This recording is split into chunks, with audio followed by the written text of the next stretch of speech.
Hey guys, how's it going? It is I, the real Randy Chavez. I'm coming at you with a Pokemon. I don't have the sales data with me. I wish I did, or else I'd be doing that. I'm coming at you with just, my friend Joe came to me and said, like, hey, I have this opportunity to trade my first edition PSA 9 Charizard for a first edition Neo Genesis box. And I'm thinking, well, my first thought is, all right, that's a coin flip. Because a Neo Genesis box right now is worth about, let's say, 35 grand. And that Charizard first edition PSA 9, again, I paid $60,000 for my BGS 9, where a early cert, maybe not a real 9, PSA 9, sold for like $48,000. And since then, that price has retraced to maybe about 30, maybe even slightly under 35,000. Again, that's for the PSA 9. BGS 9, mine, which had a couple of subgrades above 9, might be worth slightly a bit more, might be slightly worth a bit less, depending on the person who buys it.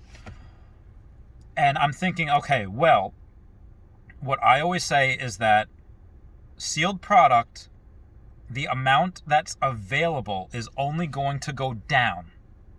And with Pokemon, like the PSA cards or BGS cards, that price, that amount of cards, the amount of inventory there will be, is only going to go up.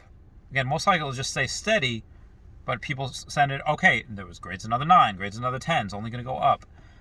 Now, having said that, I believe that long term, that retracement where people were already willing to pay 48, 60 grand for that card, you see a retracement. That's only temporary. I believe that's going to go up. And I also believe that there has been some short-term, I don't want to say scarcity, that's the wrong word, short-term worry with people saying, okay, maybe, how do you know this box isn't resealed?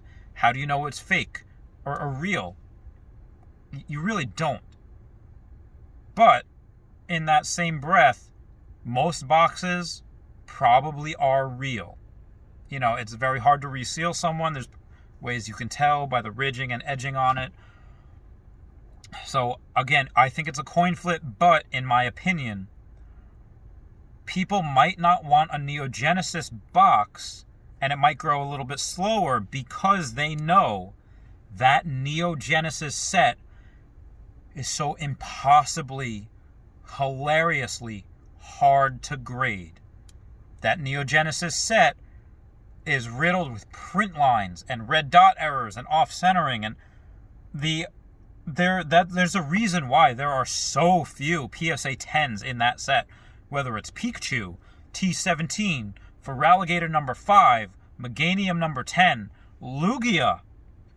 There are so few PSA 10s in all those, Slowking, because that is so hard to grade. It's possible that you get an entire box, open up 36 packs, 12 of them will be hollow, and none of them get PSA 10. They all get 7 to 9 because it is so hard to grade. Whereas the PSA 9, guaranteed PSA 9. Again, you could make the argument, oh, that's a strong or a weak PSA 9, but that is a PSA 9. You know what that is. You don't know what you're getting in that Neo Genesis box. Again, let's say 98% of those boxes out there are real. Maybe 2% are fake. I'm just pulling those numbers out of my ass. But I would have reservations about buying that Neo Genesis box, where that is one of my favorite sets. The reason why I have reservations about that is because part of it, again, you don't know if that's real or fake, and also because if I open that box, those cards are probably not going to get 10, at least the hollows, because it's very, very, very, very hard to grade.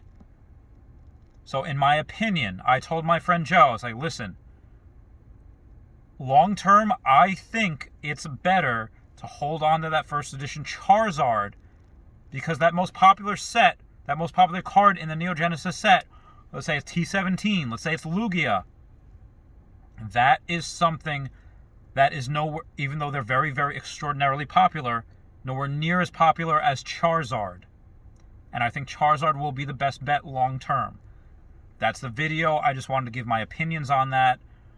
Please comment, like, and subscribe. Comments are good for the YouTube algorithm. I love you all. Bye.